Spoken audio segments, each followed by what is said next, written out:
Well, good morning, everyone, or good evening, wherever you are in the world. Welcome to the US presidential election show. The special show, of course, the results version, or at least we hope we're going to get some clues in the next hour or so as to who is winning the US election. So welcome, everyone. And in particular, welcome to our team of experts from across Europe and the world, in particular colleagues from Berlin, Brussels, Lisbon, London, and Paris. We're going to be hearing from them all in the coming hour as to their take on the latest analysis as to who is winning and what it will all mean for Europe and the world. So first of all, I want to thank Ryan, who's been going through the night, so you don't have to, looking at the latest results that have come through. Over to you, Ryan, to give us an update. Well, here we are at 7 a.m. and things are still not very clear at all, really. What the story of the night has really been telling us is that Trump has performed better than expected. He hasn't won any state that he wasn't supposed to win, but in places like Ohio and in Florida, he's done better than the polls had given him credit for, which is a deja vu for us who remember 4 years ago. Now, there's a lot of states we're still waiting to hear from. Most of the states where Joe Biden was leading in these tighter states, like Georgia, North Carolina, Pennsylvania, Michigan, Wisconsin, Arizona, and so on. So there's a lot more that could happen in this race. But here we are without any clear indication as to who's going to win. Okay, well, thank you, Ryan. I didn't want to preempt that, but of course, when we all woke up this morning, or those of us who've been watching through the night, it's clearly very early days yet. But we've just watched Joe Biden take to the world's airwaves, looking pretty confident, though. And actually, he did effectively call Arizona, he called Wisconsin, he called Michigan, he called Philadelphia, Pennsylvania. He's striking a remarkably upbeat tone, Ryan, given, as you say, it really is perhaps too close to call. Absolutely. It's too close to call. However, Fox News also called Arizona, much to the unhappiness of the Trump campaign. And with Biden winning Arizona and with everything else that he's won, he would just need to win one of Pennsylvania or Georgia. He could get away with winning Wisconsin and Michigan and still win this race. So it really opens up quite an avenue of possibilities. It's very unlikely that all of the outstanding states, I mean, it's practically an impossibility that all the outstanding states go to Trump, especially since Joe Biden has very healthy leads in Wisconsin and Michigan. Pennsylvania is a bit tighter. North Carolina, as we've seen in the count, is very tight. And in Georgia, even the New York Times has conceded that Biden has a 63% chance of winning there. So he has reason to be confident. Perhaps he also has reason to be sounding confident, but we'll have to see what the results bring out in the next few hours. Okay, well, thanks, Ryan. If I can perhaps be a bit more forensic now, particularly for the viewers who are just joining us. A lot of this, of course, is speculation. Biden declaring some states that really may not be called, he admitted, for another day or maybe even more, till every vote is counted, as he put it.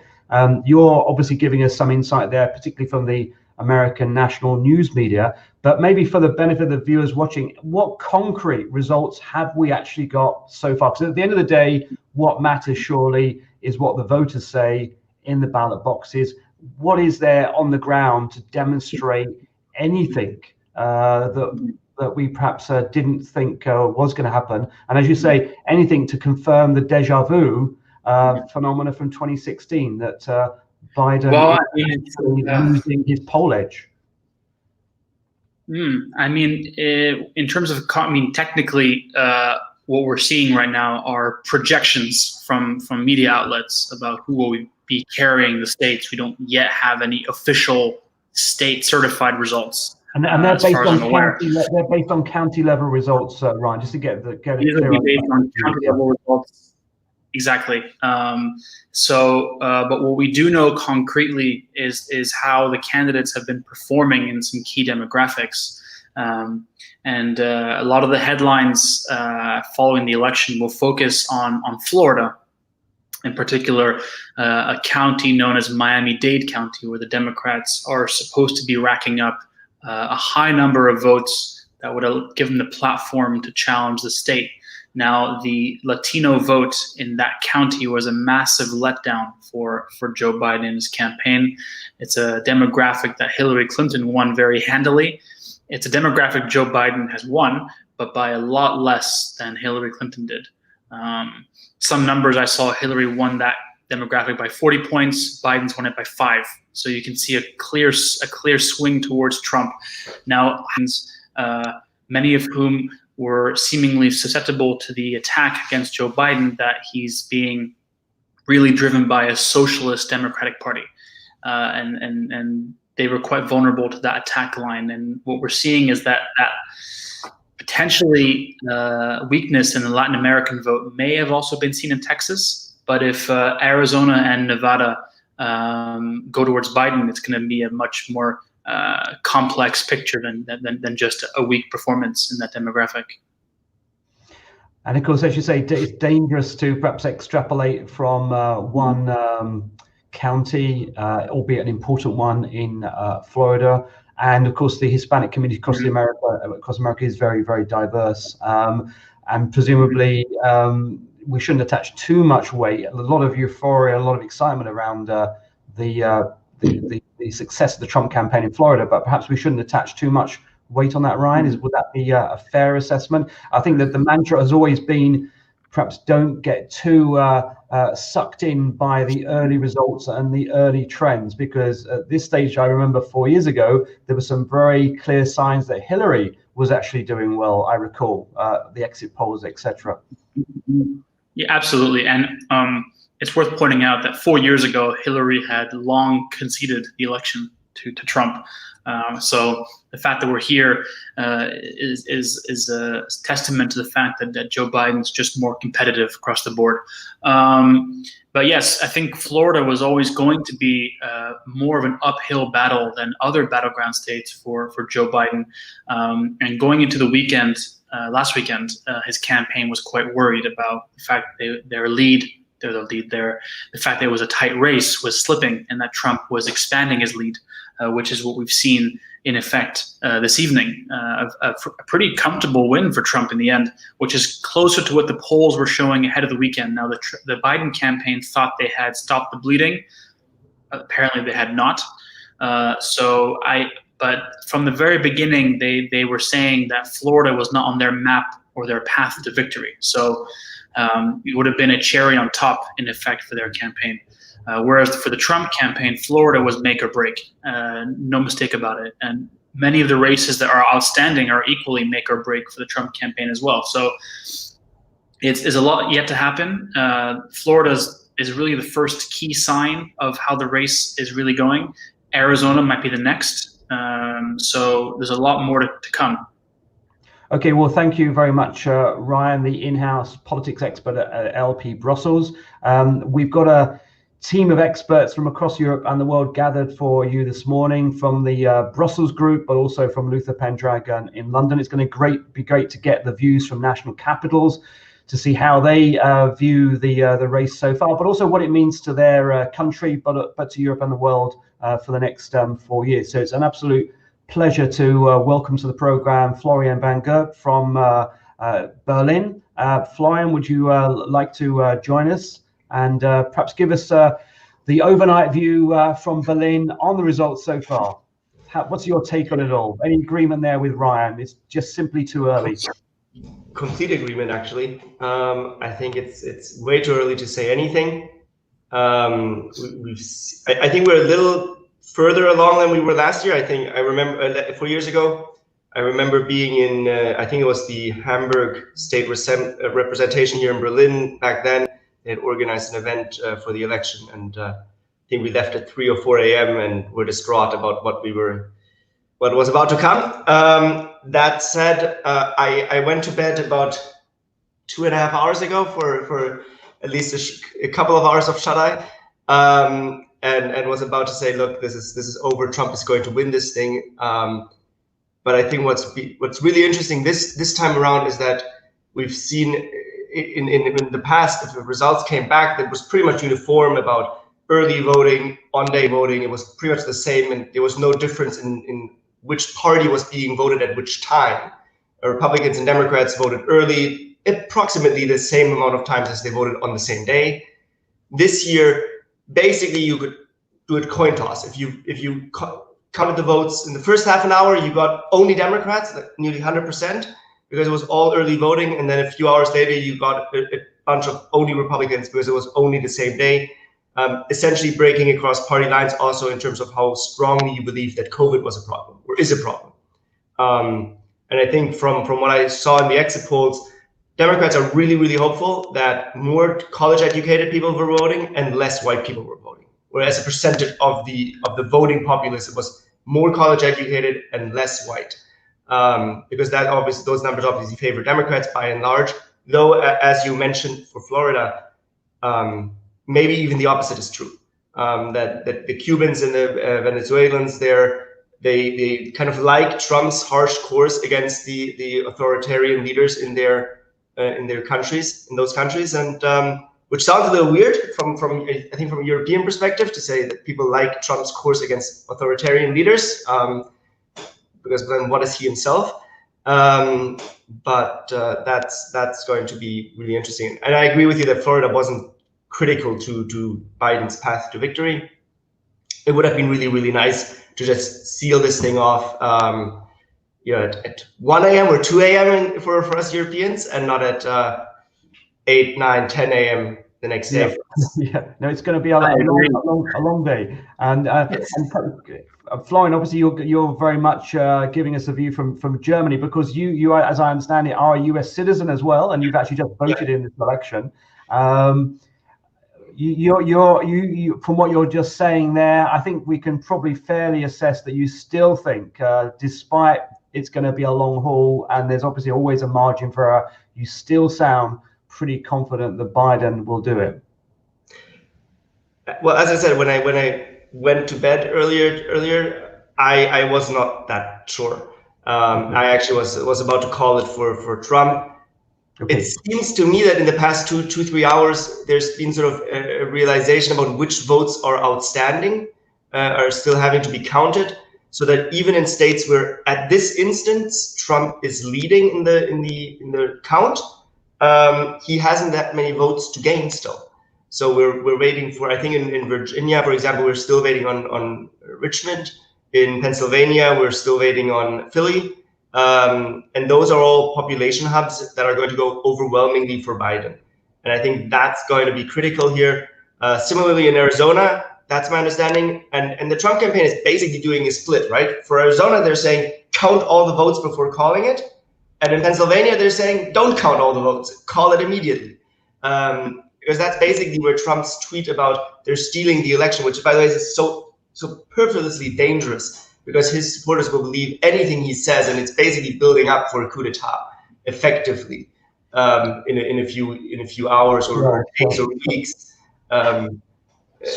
Strong words there from Berlin. Well, just in terms of, let's say, if you remember a few weeks ago where he was saying, calling out to the Proud Boys, saying they need to prepare, right? This is effectively just another building block in saying, look, this could come to a point where where people are going to resist, whatever that means. I'm not going to say that there's going to be armed revolution or anything like that.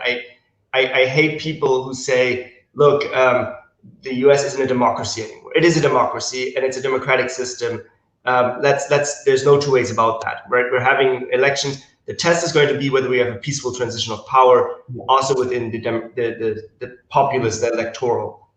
Just we bring Ryan back in as well and give perhaps comment on the views that you've outlined. But just before we move back to Ryan to perhaps comment on what you've said, just in terms of the German national position, the government's position, Angela Merkel's position. I mean, it's no secret that Merkel and Trump haven't exactly been best buddies for the last 4 years. And one example, I think, is the decision by Donald Trump to remove troops from German soil, really without any consultation with the German Chancellor. But I think there were many other acts of defiance, discourtesy or simply very polarized political positions, particularly, for example, on Russia. Is obviously Merkel's got to be the ultimate, which she is the ultimate diplomat and keeps her views to herself. But I guess to sum up the German national position, the German government position, I guess they are personally at least rooting for Biden. Would that be a fair assessment, or is it more complex than that? I think that's exactly right. I think if you ask anybody here in government, they're absolutely rooting for Biden. Now they won't publicly admit that. And obviously, if you ask Trump, he's going to say that he's very good friends with Angela, right? And you remember the story about him giving her candy at a NATO summit and saying, "Well, don't ever say I didn't give you anything." He thinks he's, I think, best buddies with her. But no, obviously, Merkel would love for Biden to win. That said, I think there is a view here in Germany as well that regardless of who wins, Trump moving troops out of Germany, yes. The switch over to Poland, moving them, for example, to Poland, that's diplomatic faux pas perhaps on Trump's part. But the overall shift, taking troops out of Europe, stationing them rather towards Asia, that's nothing new. Obama did that. Biden will do that. There's nothing new and there's nothing Trump specific about that. The shift itself, the way he's going about it is Trump specific. And that's something that Heiko Maas, our foreign minister, has said as much. Yesterday, he gave an interview saying, regardless of who wins, we need to get used to taking care of our own security as Europeans. Now, does that mean Germany will suddenly pay 2% NATO target? I don't think so. But we're going to go about counting those 2% in a very creative way, including things like development spending and foreign aid. And we'll come to something around 2% probably at some point, and then say that we're doing our part. Biden will ask just as much that Germany pay up. That's nothing, I think, that's too Trump specific. Trump just says it in a much more obvious way. Well, thank you for that, Florian, that insight from Germany. But then actually security will be an important factor in terms of how Europeans react to the outcome, whatever it is. Hopefully you can stay on the show for a little bit longer if possible. If not, we completely understand. You've probably got a very busy day ahead of you. But we're going to bring in Adam Thomas from Luther Pendragon in London very shortly. But first of all, Ryan, do you want to just react to the comments that Florian made there, particularly on really, I guess, how Europe and how Germany in particular would react to a potential Trump second term? Mm-hmm. Well, I think I agree 100% on the fact that there are still some tensions that even a Joe Biden presidency would keep pushing the European countries on with regards to NATO spending. It is tough to point, however, to any tangible success that this Trump rhetoric has achieved. And whether a Joe Biden approach could be different, less aggressive, more consensus building. But it's also from my perspective, and if Florian would disagree with me, I would be curious to hear that with the German election coming up, how much time a U.S. president wants to invest in redeveloping this Merkel partnership would be quite, for me, interesting to see.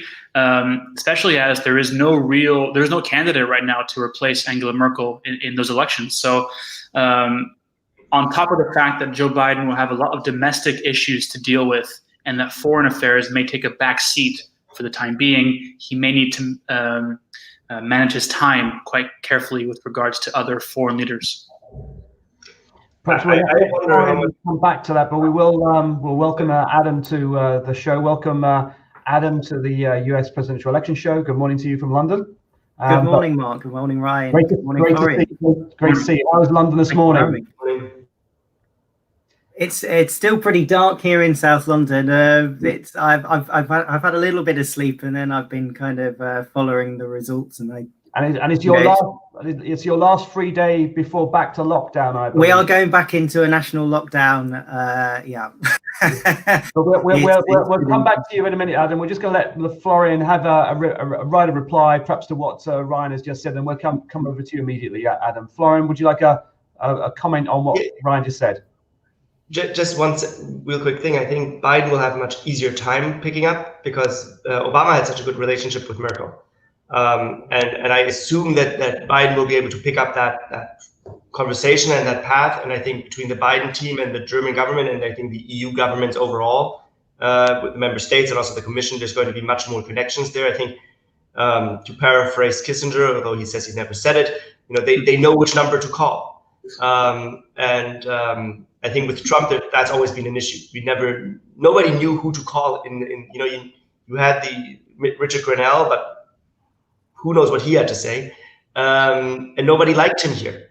I was in conversations with people from the economy ministry, and they frankly thought he was the most undiplomatic diplomat to ever sit in the U.S. embassy here. Okay, well, Florian, thank you so much. Hopefully you can stay on if you want to. We're very welcome to stay on and comment further. Always good to hear the views from Berlin, quite strong views, perhaps not surprising. Maybe a different tone in London this morning, Adam, mixed views about whether Trump maybe could hang on for a second term. Yeah, I think there'll be quite a lot of perhaps nervousness in Downing Street this morning, given some of the results coming in and the continued uncertainty, particularly given the relationship that Boris has had. Has been slightly different to some of the leaders in the EU. So they'll be keeping their powder dry, I think, this morning and following the results very closely indeed. The last few weeks has certainly been, I think, many ministers have been trying to build some of those bridges towards the Biden campaign. That has been quite challenging because of the kind of ban that we understand that he's put on some of his team speaking to foreign governments. But there was clearly a desire from the UK government to try and very quickly build some bridges with the team. So we had Dominic Raab go over in October to meet Senator Chris Coons, who may well be Biden's new Secretary of State. Ryan will know more about that than I will, but trying to build some relationships with the House and the congressional Democrats to try and forge some links. But clearly, there is a nuanced relationship that Downing Street and, dare I say, the Vote Leave team has with the Trump administration. So there'll be some interesting thinking going on, no doubt, this morning.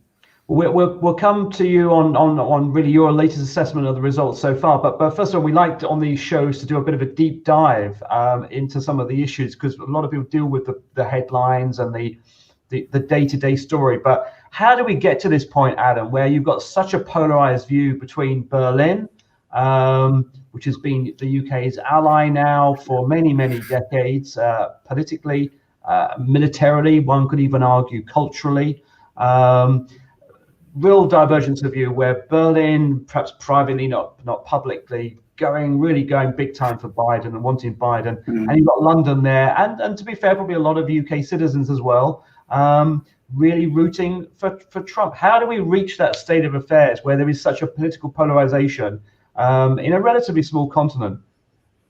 What are your thoughts on that? Wow, that's a pretty massive question for half six in the morning. You might want some more coffee before you answer that. Yeah, indeed. Look, I'm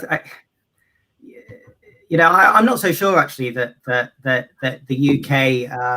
The UK residents actually the UK voters actually are that supportive of Trump. There was actually quite an interesting study done this week to see if any UK parliamentary constituency would have voted for Trump, and no real constituency came anywhere close to supporting it. And I think Boris knows that, but obviously Boris has built this semi, I would say, populist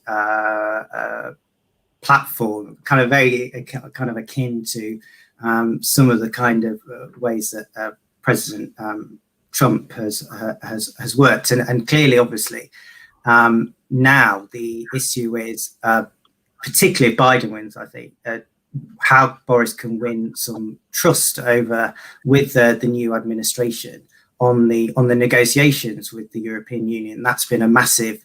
That's going to be, I think, a massive issue over the next few weeks of whether the Johnson administration can prove to the new Biden administration that they're not out to wreck the Good Friday Agreement. We obviously have a very controversial piece of legislation currently going through the UK Parliament, the Internal Market Bill at the moment, which has proved very controversial in the US, and already I think a lot of congressional members on the Democratic side have been highly critical of the government's approach there, which is, I think, kind of why Rob kind of went out to the US earlier to try and build some bridges over those kind of issues, because I think kind of that's going to be quite a big, serious issue that that Downing Street is going to need to sort out pretty quickly if Biden wins. Well, thank you for that, Adam. Perhaps going to the results so far. I mean, you know, you're a veteran politics watcher in the UK, Europe, and the world. You've sat through many an election night. It's actually feeling a bit like a UK. Some of the UK elections we've had, which have been quite close and surprising, perhaps some of them. Maybe not the last one, but certainly the previous one. I mean, that's what was a lot more straightforward, indeed. Yeah, you know, is there a bit of deja vu? I'm sure you sat through 2016, or do you think, you know, taking the cautious views of Ryan and Florian, really, it is just still too early to tell? I think so. As Ryan says, and as Florian said, we're still waiting for a lot of, you know, although Trump looks like he's ahead in some of these key swing states, actually we're waiting for a lot of these city polls to come in. So I kind of just think it's way too early yet to kind of call it either way. To be honest, I think we're going to be looking in even days ahead. It sounds like to get a final result, and actually that's quite problematic, I think, for many kind of foreign governments, including the UK government, about how they're actually going to react to this over the days ahead. You know, and particularly from a UK perspective, because the special relationship is so critical has always been critical to the UK, but is particularly critical to this Boris administration. You know, you were talking earlier, Mark, about our slightly fractured relationships with certain partners in the European Union, and actually Boris's plan is very much to turn to the US to look for, you know, alliances and to develop the UK's new global, I guess, persona that he is. You know, he's got this global Britain mantra, and the US is really important to that agenda, most specifically in trade, of course, but there are other things coming up next year as well, where Boris will look to harness his relationship with the US as perhaps we turn our attention away from the European Union. So if there's any uncertainty, long-term uncertainty, then that causes, I think, the UK government some quite significant problems, given where we're heading in the months ahead, not just with the EU negotiations, but obviously kind of dealing with a major global pandemic as well. Well, indeed. I mean, we're less than 2 months away until the end of the transition period in terms of leaving the EU, and of course we are in the middle of this terrible pandemic. Perhaps we can turn to that, Adam. I mean, we don't really have politics as usual. I mean, can we actually project forward anything at the moment? I mean, we almost have a socialist government, you could argue, in the UK. In terms of the amount of government spending we have now. They've just extended the furlough scheme. We're about to go into one of the most draconian national lockdowns that the UK has witnessed since the Second World War. You know, bearing in mind there was already one lockdown, massive state intervention in terms of propping up, for example, the railways, which have basically been, you know, you could argue renationalised. Whoever takes over in the White House, surely we're not going to get back to politics as usual in the UK, and perhaps you know, we're going to see a very different and maybe difficult 4 years ahead of us, irrespective of the Brexit issue. Yeah, I think that's right. I think the UK has got some significant challenges ahead of it. There's obviously, as you're saying, we're going into another lockdown. That's ostensibly, I guess, until the 2nd of December, but we don't really know what's going to happen following that. You know, one of the big criticisms of the government is it doesn't really have an exit plan for our COVID lockdown. And in the weeks ahead, we're kind of waiting with bated breath to see what the negotiators can come back on the EU side as well. So economically, it's been very destabilizing in the UK. As you say, Mark, at the moment, the Chancellor is pumping billions of pounds into the economy to try and keep people in work, to try and keep the economy stabilized. But again, given the importance of the US economically to the UK, again, if there's uncertainty off the back of this election, COVID, leaving the EU, economic uncertainty are some pretty major challenges for the Johnson government going forward. Indeed, so some challenging times ahead, irrespective really of the outcome over the next few days, and some real challenges for businesses across Europe and the world to try and navigate all that. And perhaps we'll come back to that, and you, Adam, if you can stay on. But we appreciate it's a very, very busy morning. Well, we've heard from Brussels, we've heard from Berlin, we've heard from London. It's absolute great that we're going to be hearing soon from Paris, from Paul Damacourt, from Lighthouse Europe. Welcome. Good morning, Paul. Welcome to the show. Hi, bonjour from Paris. How are you? Well, you may have been, I'm sure, following the results overnight, following Ryan's analysis. It's looking perhaps tighter than perhaps people thought. It's certainly looking too early.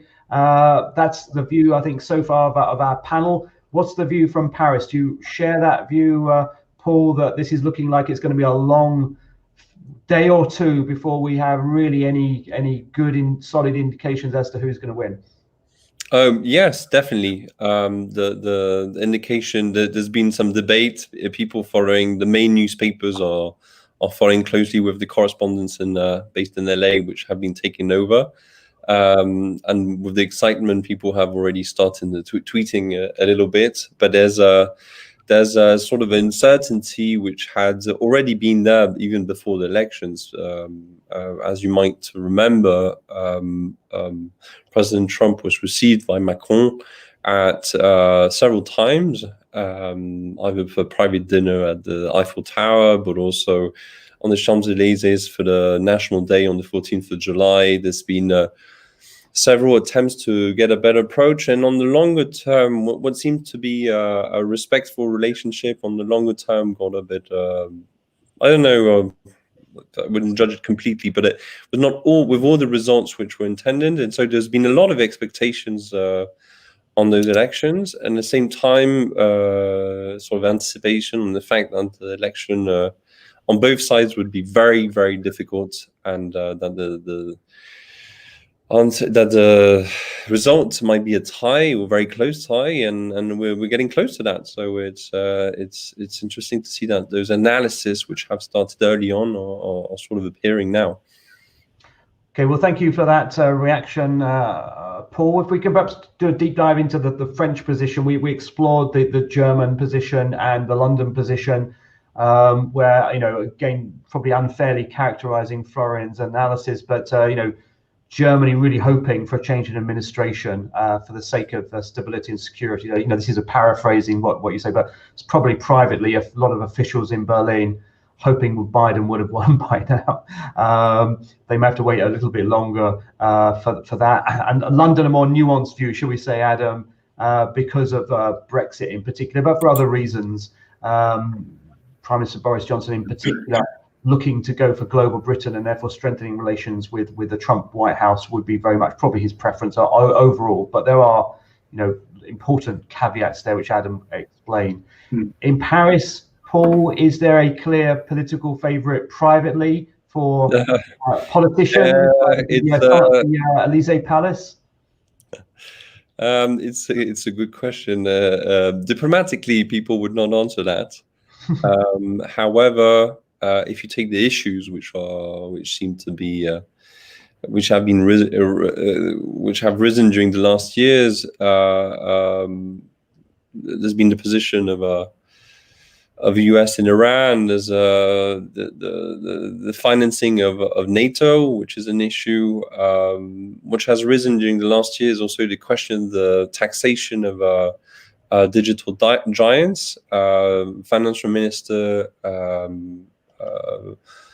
Le Maire has been very vocal on it and wants really to move forward on it. Whatever happens, discussions have been at OECD level. However, they have not advanced, and so France has indicated that they want to move forward on it. So I guess that so publicly everyone would say, well, the best wins, and it's the biggest democracy in the world, and it's our first commercial exchange partner. However, there are some elements which would favor an election of Biden and of the Democrats, even though some of those issues will not be answered to, especially the issues linked to trade and taxation on digital. But if I had a wild guess, and on the exchange I've had informally, it would be lean more towards Biden. And please not forget that Macron, when he got elected, was very inspired by the election of Obama. So it's an environment he really it's an environment he really him and his team appreciate.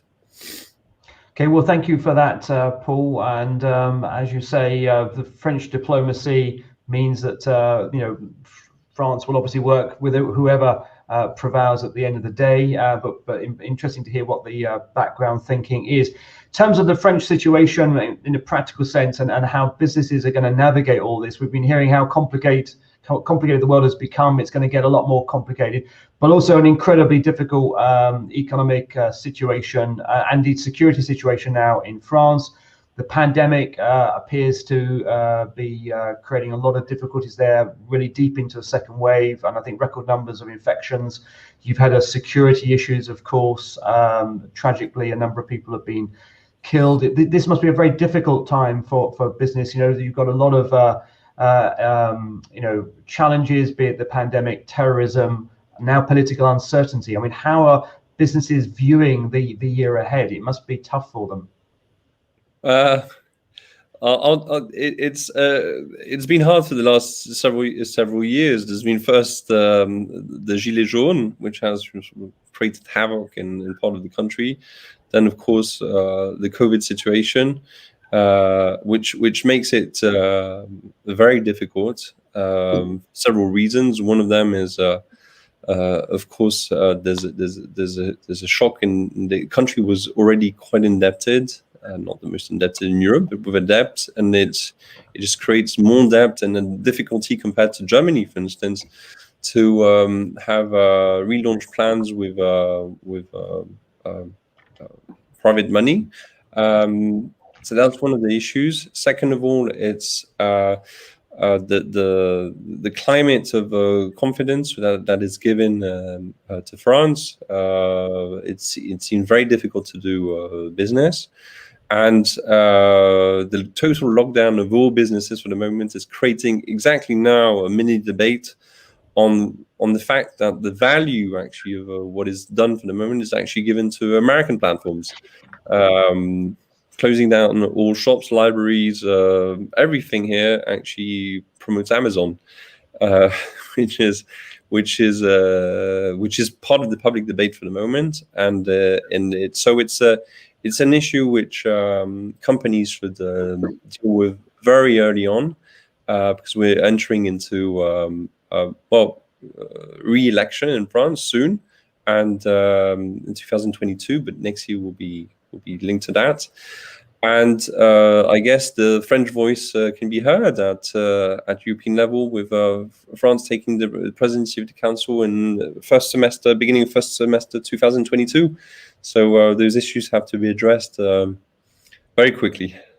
Indeed, so a very challenging time for French businesses, and it does sound like a very difficult situation actually on the ground there, with a lot of business and shop and factory closures. Perhaps we can bring in other panelists to react to your remarks, and maybe Ryan to give us an update. I know you've been following the Twitter feeds and the news alert on the latest situation.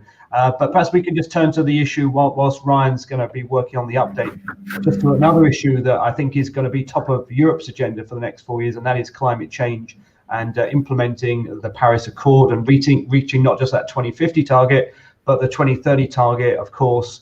at least 55% reduction in greenhouse gas emissions. How does the election, Florian, do you think affect all that? Or we had a discussion yesterday with Ryan about Timmermans really ploughing on irrespective of the outcome.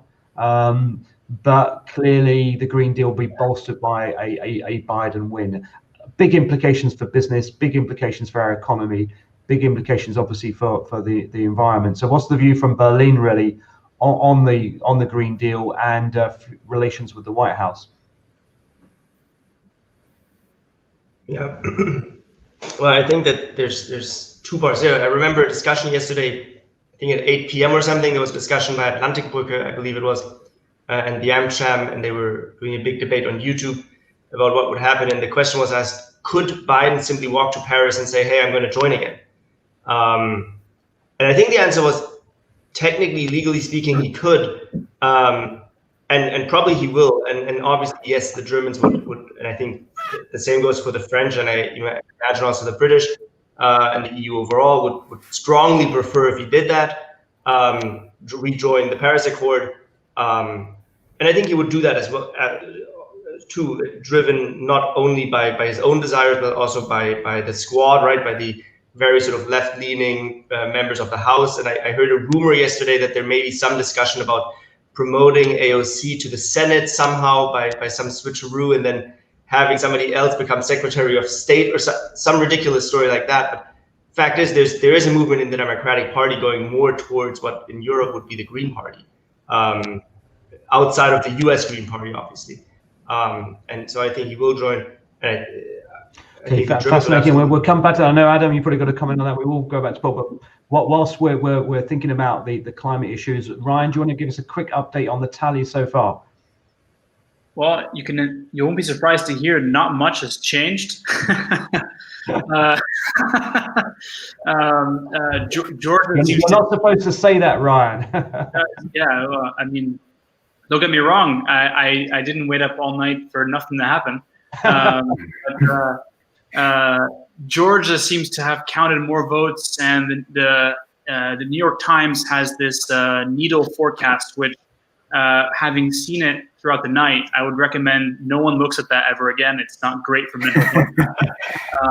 But they give Joe Biden a 64% chance of winning Georgia. I haven't seen their Arizona forecast, but it's probably higher than that. If he were to win both those states, he would only need to win one of Wisconsin, Michigan, or Pennsylvania to win the race. And that would put Donald Trump in a very, very tough position, of course. But, we're still waiting for mail-in ballots that could yet change things around. Not to mention, we might be waiting until Friday to get conclusions from the Midwestern states. So I think we may get a result from Georgia sooner, but then we're going to have to wait anyway until the end of the week, I would suspect, to get any definitive results. And then again, you have under this race, you have the Senate race, which looks like the Democrats might just fail at getting the majority there. So that's bad news by itself. Okay, well, yeah. Thank you for that, Ryan. As you say, some interesting trends, but still nothing definitive. I'm sure you staying up all night will be appreciated by everyone else, even though it may have been frustrating for you. Reaction from London, then we'll go back to Paris with Paul. Particularly, Adam, your comments on the climate agenda. Again, differences perhaps politically between Berlin and London. London very firm, though, on climate change, the Paris Accord, and in particular the 2050 target. How will a change of the White House perhaps affect Britain's climate commitments? Yeah, we talked earlier about how the UK can build bridges with a new administration. I think climate policy is one of those key areas that Downing Street really feels that it can make some really strong connections to a new Biden administration.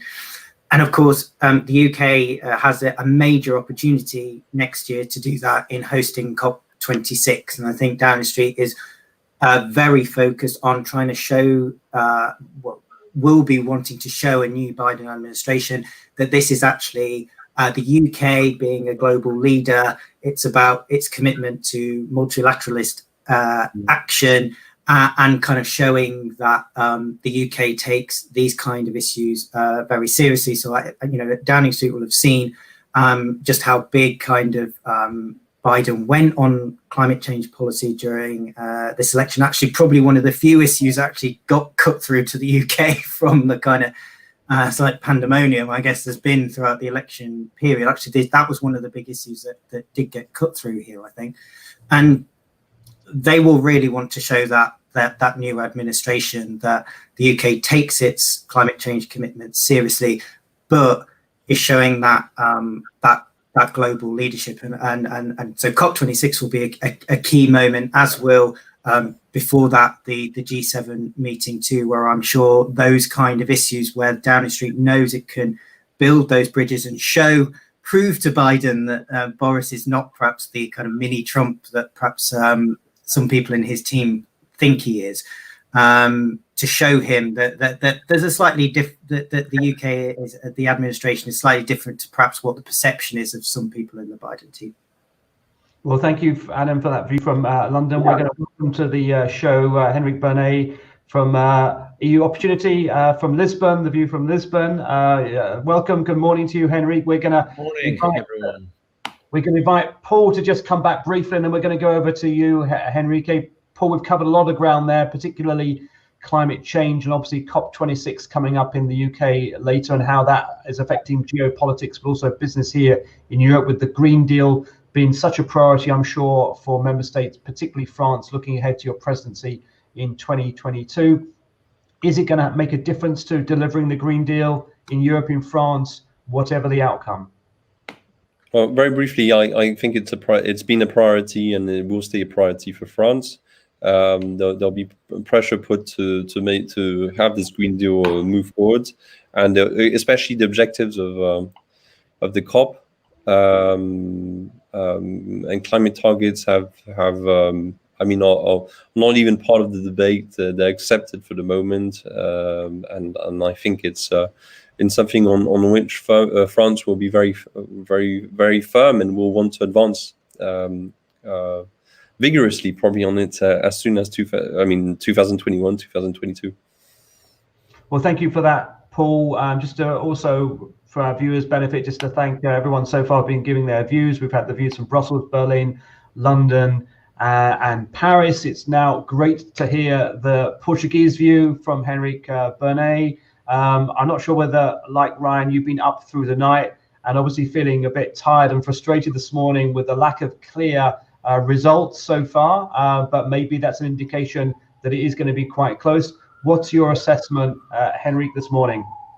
Well, good morning. Actually, I did go to bed at some point, and I think we all, well, at least from my side, when Florida didn't flip, I think we all got the picture that things weren't moving in the direction people were thinking initially, and I think that was the first signal. And at this stage, to be honest, I'm still watching all the news and all that, but I'm very much getting convinced that you will probably have 4 more years of Trump. And to assess that, and I think that's the thing, because I think we've all been imagining how was it going to be 4 years of Biden, or a Biden presidency would look like, and the relations with the EU. And I think there hasn't been much thought about how would a second Trump presidency look like in what regards relations with the EU. And I think we better start considering that possibility. And I think there are a few trends that we should look at.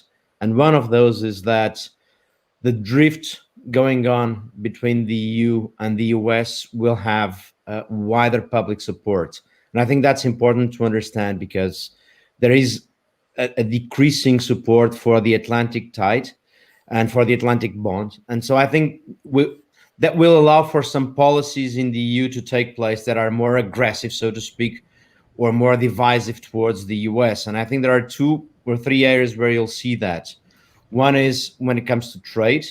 Secondly is when it comes, and this is very much, I would say it's very much the agenda of the French Commissioner Breton. So when it comes to defense, when it comes to tech, and when it comes to the idea that you should have some kind of strategic autonomy, European economic autonomy, and digital sovereignty towards the rest of the world, and that usually means China, of course, but mostly regarding the US. And I think we're going to watch some proposals that could have some resistance from those that are more pro-Atlanticists.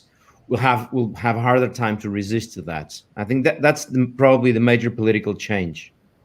Okay, well, pretty profound analysis there. I mean, one, obviously, you think Trump will prevail, but secondly, the implications that has on European policy, boosting the drift, ironically, perhaps towards European sovereignty, not just militarily but economically as well. And this is a trend, as you say, and as you know, Henrik, we've seen over the last 4 years, greater European autonomy. In many ways, greater European unity as a reaction to the Trump administration.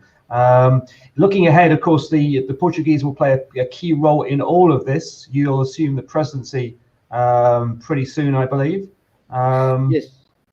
The next semester, so starting January, is the Portuguese presidency. So that's when it's the inauguration, whomever is the president. And I'm saying, I don't know if it's Trump or Biden, like no one knows. But what I think is the chances that it's Trump are much bigger now than they were 24 hours ago. So I think we should start looking at that possibility in a different way as we were looking before. And for the Portuguese presidency, I mean, the Portuguese have a problem, or have several problems that we need to find out how they will be resolved. So will there be a budget agreement before the Portuguese presidency or not? Will there be an agreement regarding the bazooka? So next to the budget, the Recovery and Resilience Plan as well. Will there be an agreement regarding Brexit? And now, what kind of relation with the US? And the Portuguese will inaugurate this relation. If it were Biden, I think it would be an opportunity to re-inaugurate a closer relation with the US. If it's not Biden, I don't think it's not that Portugal has a hard relation with Trump. There were no problems, but there's nothing very close, and there's nothing like to celebrate or to restart. Awkwardly, I think that the role that the UK can play might be very relevant, because the current British government might be the best bridge between the US and Europe, and that might make the whole thing. And it seems that Brexit may end up well or with a deal, and that may make the UK government relevant for this bridge. Well, very, very interesting. Well, we'll bring Adam back in there, if we may, on the UK acting as potentially a bridge to a Trump second-term administration. Ironically, perhaps the UK playing the peace broker between its European partners and the US at this this crucial time. Of course, the UK-Portuguese alliance is one of the world's oldest alliances, so we're always going to see a very close alignment, I think, between Lisbon and London. Adam, your reaction to Henrique's analysis there, that the UK could play a key role in the next 4 years, given the geopolitical challenges we face?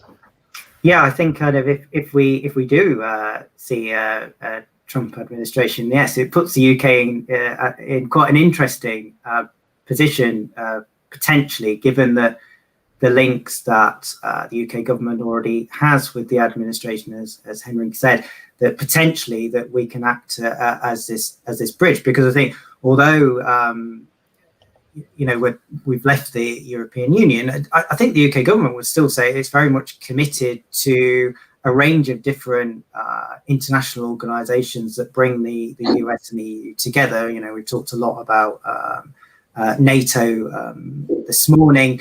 But again, there's arguments around the potential of the G7 looking to formulate new alliances as a counterweight to China. And again, I think the kind of UK government wants to play a big role in that too. And certainly, if Trump carried on, then I think that's probably one of the big bonuses for the UK, in the sense that there would continue, I would have thought, to be momentum around the trade discussions that we're having. We finished round 5 of the negotiation this week. And so there would be perhaps a bit more momentum there. And I think, again, that, you know, the UK would want to sell that as a bridge.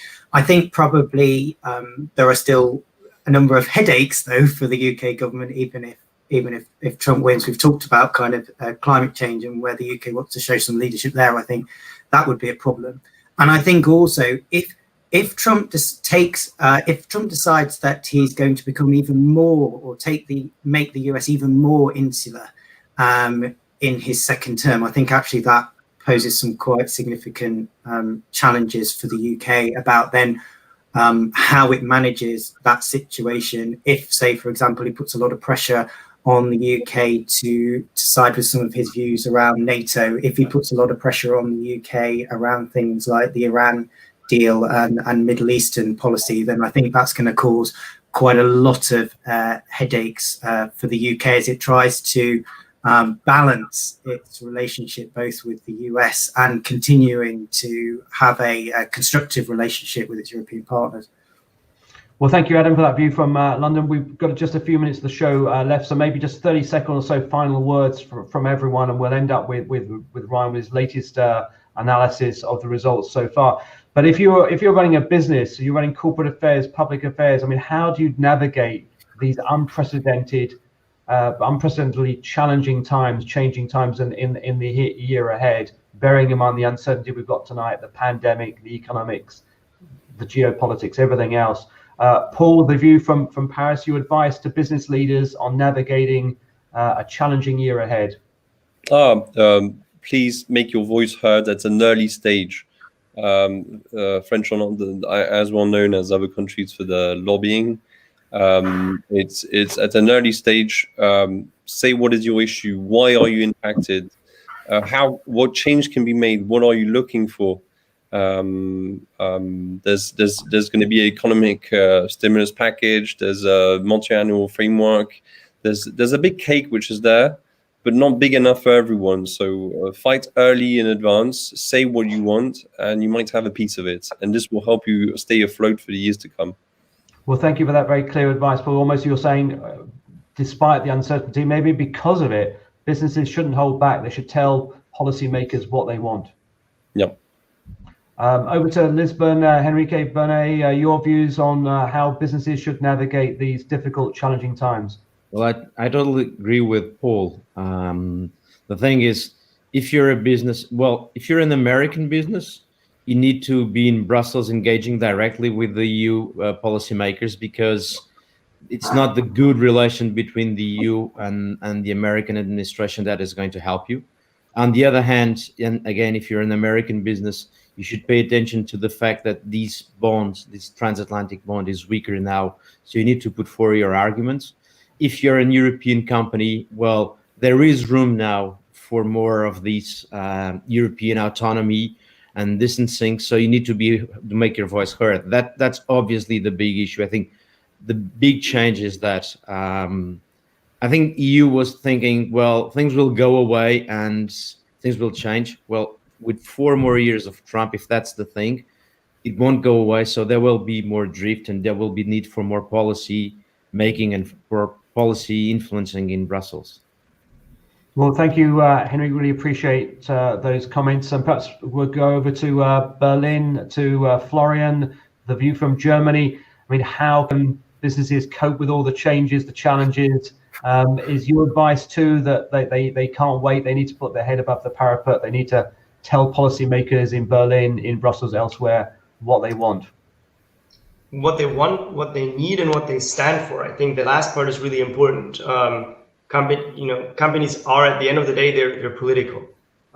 They're not going to be it's not just a market system where they operate in a vacuum. They're actors that also influence policy in both directions. Because at the end of the day, they employ people and they pay taxes. So they need to formulate what they want, what they need. As a lot of companies in the US ahead of the elections have done, advocating for voting, for democracy. I think that's something that will have to happen here as well. Also, as Paul said, with regards to who gets what part of the stimulus packages, but also attaching that to questions of values and policy, not just in an evil lobbying way, but in a constructive sort of pro-democracy way. Well, thank you, Florian, for that. And I think it's an incredibly important point about, as you say, that companies are political and they need to perhaps recognise that they need to act in a more political way, albeit maybe in many cases with a small p. Quick word from London, and then we'll go on to Brussels for the final word. The latest view from London. You've been on the show with us for much of the time. Final thoughts, Adam, but also how businesses can cope with a very challenging year ahead. Yeah, I mean, from a UK perspective, we're, as we've said, the UK is at a massive crossroads point on a number of issues, as guys have said on the call. In the UK, it's a very similar situation. The kind of the support coming out of COVID is not going to be shared out fairly. It's going to be shared out to the people who make their case the loudest, the strongest. As to why they need that's exactly the same in the UK. And obviously from our perspective now, we've been talking about the EU negotiations, but some of the critical things happening now in the UK is that the government is really starting to think very seriously as it takes the powers back from the EU, particularly over things like regulation. So we've seen a huge amount of information coming out of the UK Treasury over the last few weeks about wanting to work with industry to develop some of these core regulatory systems that now the UK has total control over. That's going to be a big issue, and people need to start engaging with that now if they're going to have an influence on it. And of course, the other big thing that now the UK is doing is these trade negotiations. We've done the deal with Japan, but now there is a real focus inside government on some of those other, particularly on the Pacific side, the Asia Pacific side, a real focus on those trade negotiations. And again, if businesses aren't part of those discussions and getting really involved in that now, they're potentially going to miss some key opportunities to work with the UK government around those issues too. So it's an uncertain time, but in terms of engaging with government in the UK, it's actually really quite an exciting time as the UK starts to develop some of these policy platforms that it really hasn't had to look at for many decades. Well, thank you, Adam, for that. As you say, challenges ahead, but lots of opportunities too for those businesses that do speak out and get engaged, particularly in the trade area, but also, as you say, in terms of the help for companies in relation to the pandemic. We'll move over to Ryan Hunter for the final word. I mean, just a quick word, Ryan, on how businesses navigate all this in Brussels, but then perhaps a final update on where we stand with the election. And as always, Ryan, you won't get away with not giving us your latest prediction. So over to you, Ryan.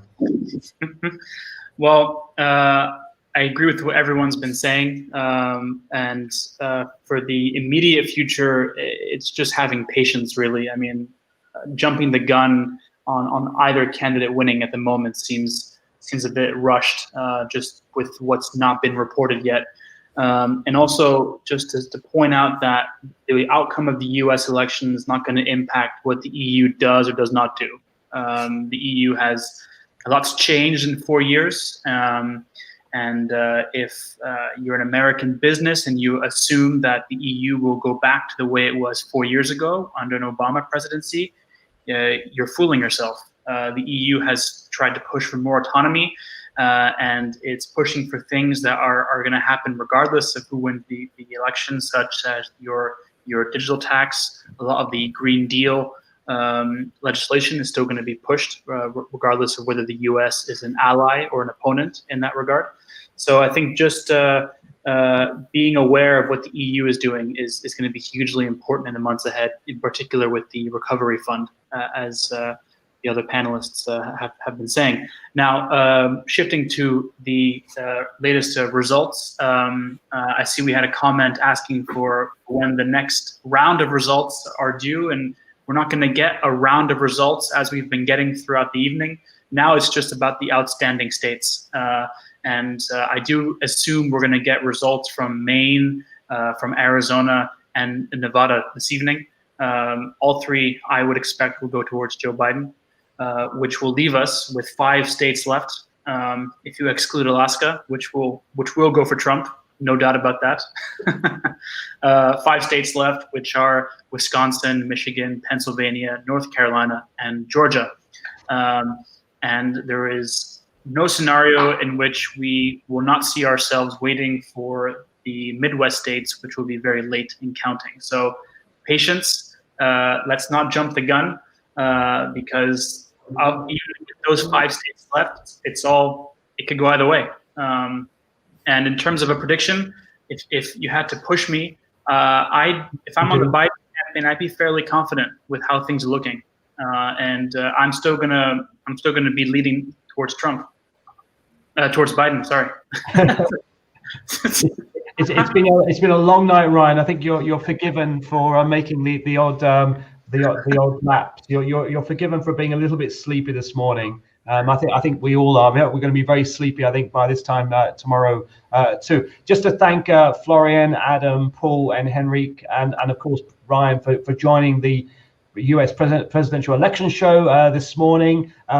Viewers may have thought this would be our last show. Well, in fact, it's not going to be, because the show must go on, because we've got to cover the counting that is going to go on for a few more days yet before there's a very clear declaration. And I think there's still a lot of information there to analyze as to the result, but also the reactions from national capitals. So maybe some of you may be able to join us on a future show. It's been great hearing the perspectives from Berlin, Brussels, London, Lisbon, and Paris. So thank you for your time. Wish you all well. Take care. And thanks in particular to our viewers for tuning in. And we'll keep you posted on our next special broadcast, which will give you an update on the election results so far. So thanks, everyone, and have a good day.